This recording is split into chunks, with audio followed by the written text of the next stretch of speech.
discussing about the design thinking based topic, drug in medicine in the field of organic chemistry. So the different types of the drugs used in everyday, we know about the drugs. So what's the impact? What is the importance of drugs in daily life in medicines? So we have discussed one different part like empathy, define, ideate, prototype, and test. So what is empathy of the drugs? So in the first stage, empathy, we see the problem faced by the users. Like for example, in different medicines there are different problems and side effects. For example, like if we have, if a kid cannot take a tablet, so there is a problem in that. So there is a solution for it. We have a syrup for it. But like that, we have many problems. Like if for nose, we have an infection, we have a nasal inhaler, and for different there are many like diseases around the world which we don't even know about it. So around the world there are many different diseases, so we might need many different solutions for it. For example, like for wheezing they have a puff, but the kid cannot have that small puff in his whole mouth, so there is a big tube that carries the, if we connect the puff to it, the tube from that the child can inhale it easily.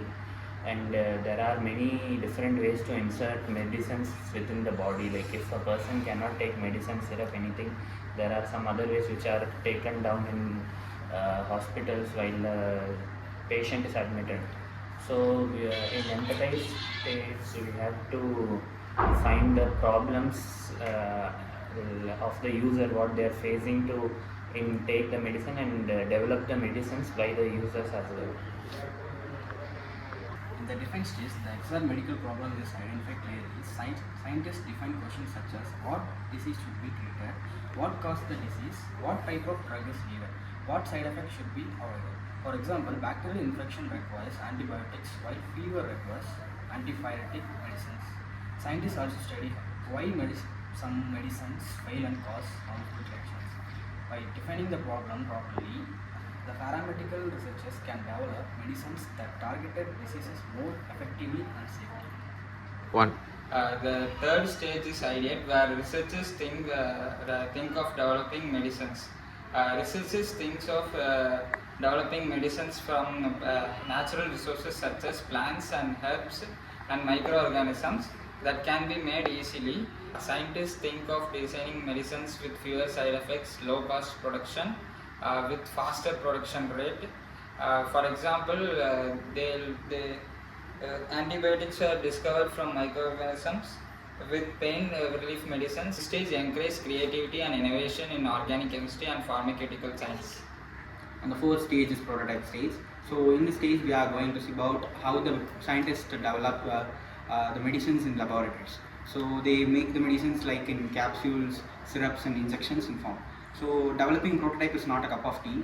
So they will want to test whether the medicines works well, and they are go into the body and they respond to the antioxidant in correct level, and it should be in a correct pH meter, so that it will help to the medicine takers. So whether if the pH value is higher than the pH level, so it will be causing some irritations and infections, and also may lead to diarrhea, and like taking medicine should cure the disease, it will be making the disease in higher levels. So developing prototype is important issue. So we have to develop in a correct stage and correct measures.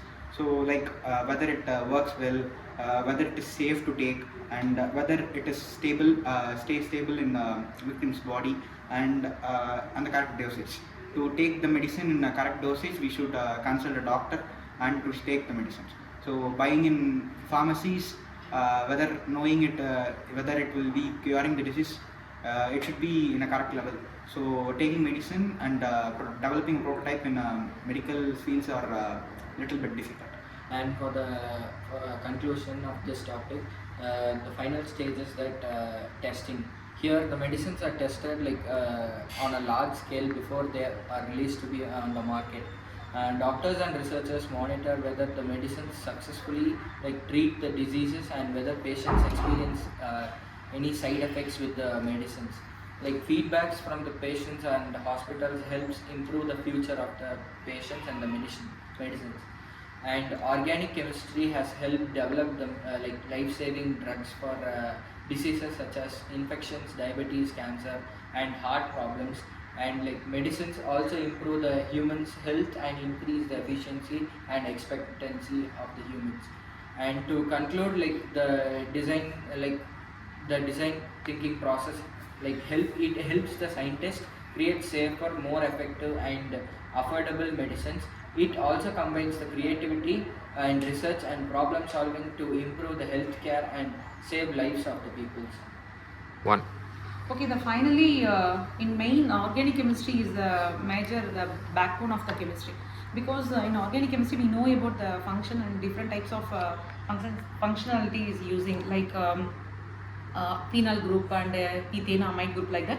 For example, we are using aspirin tablet and paracetamol tablet. In aspirin we are using in salicylic acid some other chemical mixing. So it's very some stomach irritation like that we are using, no, in aspirin. And also paracetamol pain relief. Some phenyl group and amide group is a combination of chemical is using in paracetamol. So these functionality, what are the functional groups present in the drugs, we know it's very important in drugs in medicine.